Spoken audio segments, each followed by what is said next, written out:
இன்றைக்கி வந்துட்டு மீன் குழம்பு, மீன் வறுவல், நண்டு கிரேவி வச்சிடலாம் அப்படின்ட்டு. அம்மி வந்துட்டு நண்டு குழம்பு கேட்டான். எப்பவும் வாங்குற கடை வந்துட்டு இன்றைக்கி இல்லை. எப்பவும் புதன், சனி, ஞாயிறு இருக்கும். இல்லை, ஒரே மைண்ட் அப்செட் ஆயிடுச்சு. அதுக்கப்புறம் மீன்கார அக்காவுக்கு ஃபோன் பண்ணால் அவங்களும் நான் வந்துட்டு போயிட்டேன் அப்படின்ட்டாங்க. அதுக்கப்புறமா ஒரு கடையை தேடி பிடிச்சி ஊளி மீன், குழம்புக்கு ஊளி மீன், வெள்ளை மீன் வந்துட்டு வறுவலுக்கு. அதுக்கப்புறம் நண்டு 1/2 கிலோ வாங்கிட்டு வந்தாச்சு அம்மிக்கு.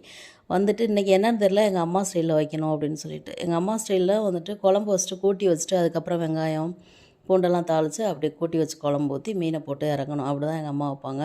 அப்படி இல்லைன்னா கூட்டி வச்சு குழம்பு ஊற்றிட்டு அதுக்கப்புறமா வந்துட்டு மீன்லாம் போட்டு இறக்குற முன்னாடி கடைசியாக தாளிப்பு கொடுப்பாங்க. அது 2 மாதிரி வைப்பாங்க. நான் இது வந்துட்டு என்னன்னு தெரில, இன்றைக்கி இந்த மாதிரி வைக்கணும் அப்படின்னு தோணுச்சு. ஆனால் நான் நிறைய வீடியோ பார்த்துருக்கேன். நாகர்கோவில் கன்னியாகுமரிக்காரங்களும் இந்த மாதிரி தான் வைக்கிறாங்க. மோஸ்ட்லி தூத்துக்குடிக்காரங்களும் இப்படி தான் வைக்கிறாங்க. இந்த மாதிரி வைக்கிற ஸ்டைல்லையும் வந்துட்டு குழம்பு நல்லாயிருக்கும். ஆனால் பெரும்பாலும் வைக்கிறதில்ல. வெங்காயம் தக்காளி வதக்கி வதக்கி அரைச்சி ஊற்றிடுறது எப்போவுமே. இன்றைக்கி வந்துட்டு ரொம்ப நாளைக்கு அப்புறம் இந்த மாதிரி வச்சு மீன் குழம்பு ரொம்பவே சூப்பராக இருந்துச்சு. வெலை மீன் வந்துட்டு அப்படியே கொஞ்சம் பெருசாக தான் இருந்துச்சு. முழுசாக வறுத்தாச்சு. நண்டு குழம்பும் வச்சுட்டு அதுக்கப்புறமா எல்லாத்தையும் எடுத்து வச்சுட்டு அத்தை மாமாலாம் ஊர்லேருந்து வந்திருந்தாங்க. டிவி பார்த்துட்டே எல்லாருமே உட்காந்து சாப்பிட்டோம். இன்றைய நாள் ஓட்டியாச்சு. மீண்டும் ஒரு வீடியோவில் பார்க்கலாம். டாட்டா.